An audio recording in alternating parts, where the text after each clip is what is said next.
Mengapa semua wanita menolak seorang bayi hanya karena ia yatim? Mengapa seorang wanita dari pedalaman justru mengambil bayi itu, padahal tidak ada orang lain yang menginginkannya? Dan mengapa setelah bayi itu masuk ke rumahnya, sesuatu yang aneh mulai terjadi? Susu yang sebelumnya kering tiba-tiba penuh. Unta yang tidak pernah menghasilkan susu kembali mengeluarkan susu. Bahkan keledai yang paling lemah berubah menjadi yang paling cepat. Apakah semua itu hanya kebetulan? Ataukah sejak kecil sudah ada tanda-tanda besar pada anak itu? Namun sebelum kita mulai, pastikan Anda sudah menekan tombol subscribe dan mengaktifkan notifikasi agar tidak ketinggalan kisah-kisah sirah nabawiyah berikutnya di Lentera Kisah.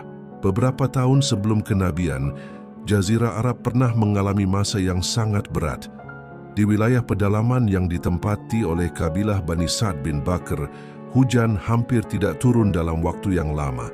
Tanah menjadi keras, padang-padang gembalaan mengering, rumput yang biasanya menjadi makanan ternak hampir tidak tersisa. Bagi masyarakat di sana, keadaan seperti itu bukan sekadar kesulitan biasa.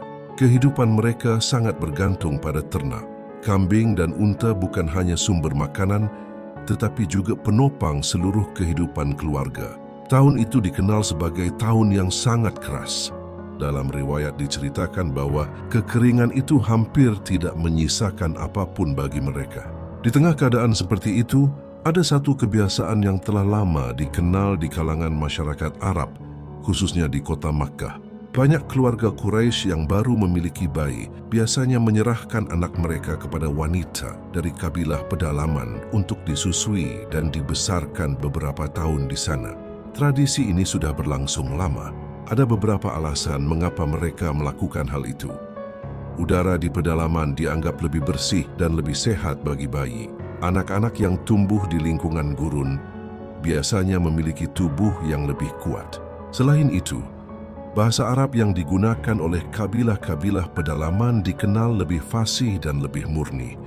Karena itu, banyak keluarga Quraisy berharap anak-anak mereka dapat tumbuh dengan bahasa yang baik sejak kecil.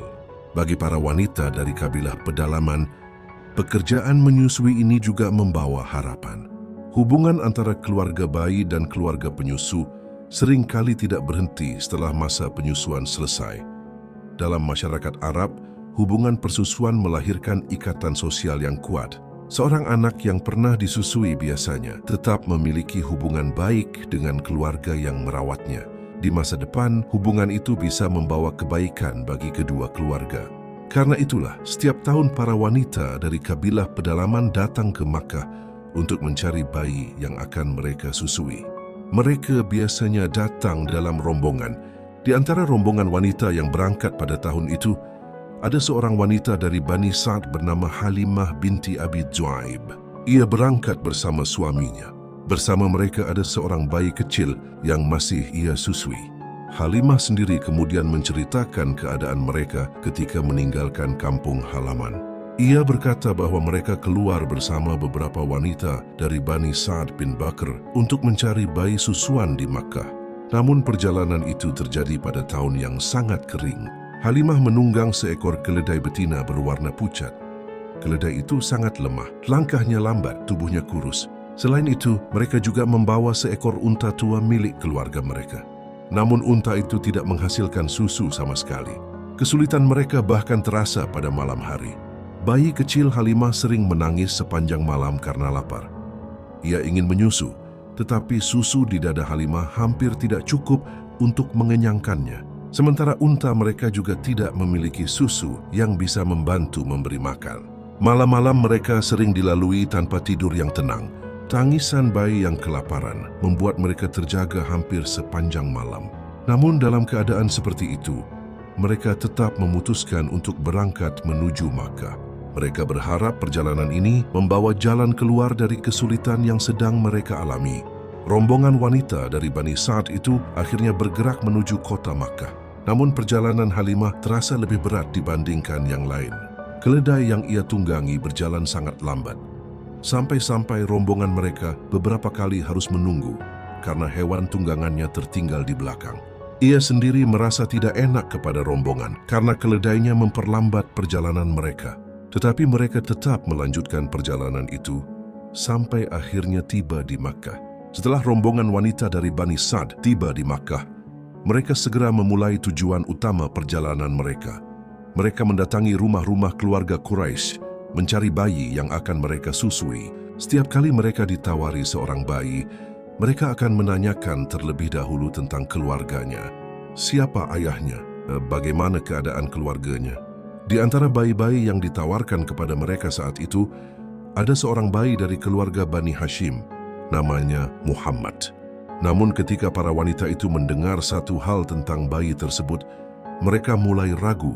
Ayah bayi itu telah wafat sebelum ia lahir. Ia seorang yatim. Bagi para wanita yang datang dari pedalaman dengan harapan tertentu, kabar itu membuat mereka berpikir ulang. Mereka datang dengan harapan bahwa ayah bayi akan mengingat jasa mereka di masa depan. Namun jika bayi itu seorang yatim, mereka membayangkan tidak ada ayah yang akan memberikan balasan apapun. Di antara mereka ada yang berkata, seorang bayi yatim, apa yang bisa dilakukan oleh ibunya? Yang lain berkata, dan apa yang bisa diberikan oleh kakeknya?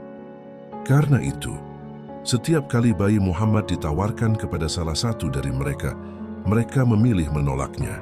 Mereka beralih kepada bayi lain. Satu demi satu wanita dari rombongan itu akhirnya menemukan bayi yang akan mereka susui.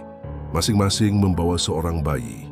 Namun ada satu orang yang belum mendapatkan seorang bayi pun. Dia adalah Halimah. Ia juga berkeliling seperti yang lain. Tetapi sampai waktu rombongan itu bersiap untuk kembali ke kampung mereka, Halimah belum mendapatkan seorang bayi pun. Ia melihat teman-temannya telah menggendong bayi masing-masing, sementara dirinya sendiri masih tanpa seorang bayi. Di tengah perjalanan pulang itu, Halimah mulai merasa tidak enak hati. Dia berkata kepada suaminya, "Aku tidak ingin pulang bersama teman-temanku, sementara aku tidak membawa seorang bayi pun." Kemudian ia berkata lagi dengan penuh tekad, "Demi Allah, aku akan kembali kepada bayi yatim itu dan aku akan mengambilnya." Suaminya mendengarkan perkataan itu dengan tenang. Ia tidak menentangnya. Ia justru berkata kepadanya, "Lakukanlah jika engkau mau. Mudah-mudahan Allah menjadikan keberkahan bagi kita melalui anak itu." Halimah kemudian kembali menuju rumah tempat bayi itu berada. Bayi dari keluarga Bani Hashim yang sebelumnya ditolak oleh para wanita yang lain. Bayi itu adalah Muhammad. Halimah sendiri kemudian mengatakan bahwa sebenarnya tidak ada alasan lain yang membuatnya mengambil bayi itu selain satu hal. Ia tidak menemukan bayi lain. Namun keputusan yang terlihat sederhana itu ternyata membawa perubahan besar dalam hidupnya. Ia menggendong bayi itu dan membawanya kembali ke tempat peristirahatan mereka. Ketika ia duduk dan meletakkan bayi itu di pangkuannya, sesuatu yang tidak pernah ia duga langsung terjadi. Kedua dadanya yang sebelumnya hampir tidak mengeluarkan susu, tiba-tiba penuh dengan susu. Ia segera menyusui bayi itu. Bayi itu minum sampai kenyang. Kemudian bayi Halimah sendiri, yang sejak tadi sering menangis karena lapar juga ikut menyusu. Ia pun minum sampai kenyang untuk pertama kalinya setelah sekian lama. Kedua bayi itu tertidur dengan tenang. Malam itu terasa sangat berbeda. Sebelumnya hampir setiap malam Halimah dan suaminya terjaga karena tangisan bayi yang kelaparan. Namun malam itu keduanya tidur dalam keadaan kenyang. Sementara itu suami Halimah mendekati unta tua milik mereka. Unta itu sebelumnya tidak mengeluarkan susu sama sekali, tetapi ketika ia melihatnya malam itu, ia terkejut. Perut unta itu terlihat penuh. Ia mencoba memerahnya, dan susu benar-benar keluar darinya.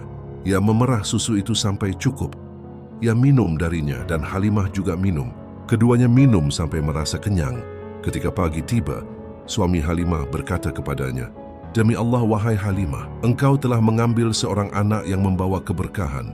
Halimah menjawab dengan penuh harapan, "Aku juga berharap demikian." Namun apa yang mereka lihat pada malam pertama itu ternyata baru permulaan. Perubahan lain yang lebih mengejutkan akan mereka lihat ketika mereka kembali ke perjalanan menuju kampung mereka. Setelah rombongan wanita dari Bani Sa'd menyelesaikan urusan mereka di Makkah, mereka mulai bersiap untuk kembali ke perkampungan mereka di pedalaman. Halimah pun kembali menunggang keledai yang sama yang ia gunakan ketika berangkat dari kampungnya. Keledai itu sebelumnya dikenal paling lemah di antara hewan tunggangan rombongan mereka. Namun ketika perjalanan pulang dimulai, sesuatu yang tidak biasa terjadi. Halimah menaiki keledainya sambil membawa bayi Muhammad bersamanya. Rombongan itu pun bergerak meninggalkan Makkah. Tidak lama setelah perjalanan dimulai, para wanita yang berada di belakang mulai memperhatikan sesuatu.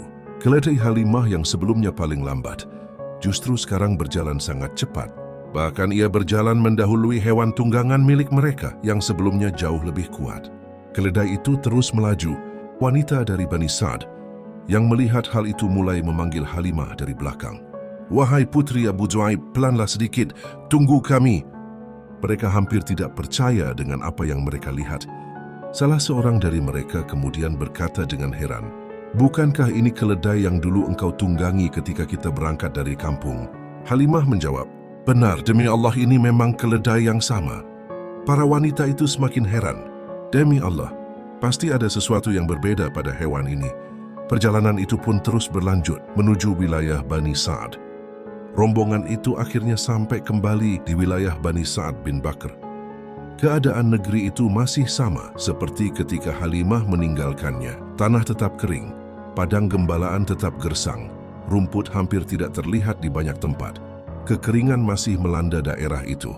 Namun sejak hari Halimah kembali membawa bayi Muhammad ke rumahnya, sesuatu mulai tampak berbeda dalam kehidupan keluarganya. Perubahan itu paling terlihat pada ternak mereka. Kambing-kambing milik keluarga Halimah digembalakan seperti biasa bersama ternak milik orang-orang lain di perkampungan itu. Setiap pagi para penggembala membawa ternak mereka keluar menuju padang gembalaan yang sama. Namun ketika sore tiba dan ternak-ternak itu kembali ke perkampungan, ada perbedaan yang mulai terlihat jelas. Kambing-kambing milik Halimah pulang dalam keadaan kenyang, perutnya penuh. Dan ketika diperah, susu dari kambing-kambing itu mengalir cukup banyak. Halimah dan keluarganya memerah susu dari kambing-kambing itu. Mereka minum darinya dan mendapatkan kecukupan dari susu tersebut. Sementara itu, keadaan kambing milik orang lain tidak berubah. Kambing-kambing mereka kembali dari padang gembalaan dalam keadaan kurus dan lapar. Ketika mereka mencoba memerahnya, hampir tidak ada susu yang keluar. Perbedaan itu semakin lama semakin terlihat. Orang-orang di sekitar Halimah mulai memperhatikan keadaan itu. Mereka melihat bahwa kambing milik keluarga Halimah selalu kembali dalam keadaan kenyang dan penuh susu, sementara ternak mereka sendiri tetap kurus dan hampir tidak menghasilkan apa-apa. Akhirnya sebagian dari mereka berkata kepada para penggembala mereka, "Mengapa kalian tidak menggembalakan ternak di tempat yang sama dengan tempat kambing milik putri Abu Zu'aib digembalakan?" Mereka mengira mungkin ada tempat gembalaan tertentu yang lebih baik. Para penggembala pun mencoba melakukan hal itu. Mereka membawa kambing-kambing mereka ke tempat yang sama dengan tempat kambing milik Halimah digembalakan. Namun hasilnya tetap tidak berubah. Kambing-kambing mereka tetap kembali dalam keadaan lapar dan kurus. Sementara kambing milik Halimah tetap pulang dalam keadaan kenyang dan penuh susu. Hari-hari pun berlalu. Bayi kecil itu tumbuh di tengah keluarga Halimah di perkampungan Bani Sa'd. Di padang-padang terbuka itu, anak-anak biasanya tumbuh kuat. Udara yang bersih dan kehidupan yang dekat dengan alam membuat tubuh mereka berkembang dengan cepat. Namun pertumbuhan anak ini tetap terlihat berbeda. Ia tumbuh dengan cepat. Perkembangannya tampak lebih kuat dibandingkan anak-anak lain seusianya. Setelah masa 2 tahun penyusuan hampir selesai, Halimah bersiap membawa anak itu kembali ke Makkah untuk menemui ibunya. Perjalanan itu memang bagian dari kebiasaan yang berlaku saat itu. Anak-anak yang disusui oleh wanita dari kabilah pedalaman biasanya akan dikembalikan kepada keluarga mereka setelah masa penyusuan selesai. Namun bagi Halimah, perjalanan menuju Makkah kali ini terasa berbeda. Selama 2 tahun terakhir, ia telah melihat sendiri bagaimana kehidupannya berubah sejak anak itu tinggal bersama keluarganya. Karena itu di dalam hatinya tumbuh keinginan agar anak itu tetap tinggal bersama mereka lebih lama. Ketika mereka sampai di Makkah dan bertemu dengan ibunya, Halimah menyampaikan permintaannya dengan hati-hati. Ia berkata kepada ibunya, "Biarkan anakku tetap tinggal bersamaku sampai tubuhnya menjadi lebih kuat." Kemudian ia menambahkan alasan yang biasa digunakan oleh para wanita dari pedalaman ketika berbicara dengan keluarga di kota. Ia berkata bahwa ia khawatir terhadap penyakit yang kadang muncul di Makkah. Udara di kota yang lebih padat kadang dianggap kurang baik bagi anak-anak kecil. Sementara kehidupan di pedalaman dengan udara terbuka sering dianggap lebih sehat bagi pertumbuhan mereka. Dengan alasan itu, Halimah berharap ibunya mengizinkan anak itu kembali bersamanya. Halimah terus berbicara dengan lembut kepada ibunya. Akhirnya ibunya mengizinkan. Permintaan Halimah diterima. Anak itu pun kembali dibawa oleh Halimah menuju perkampungan Bani Sa'ad. Ia kembali ke rumahnya dengan perasaan lega. Anak yang selama 2 tahun terakhir membawa begitu banyak perubahan dalam kehidupan keluarganya, kembali tinggal bersama mereka. Namun beberapa bulan setelah mereka kembali ke perkampungan itu, sebuah peristiwa yang tidak pernah mereka bayangkan akan terjadi.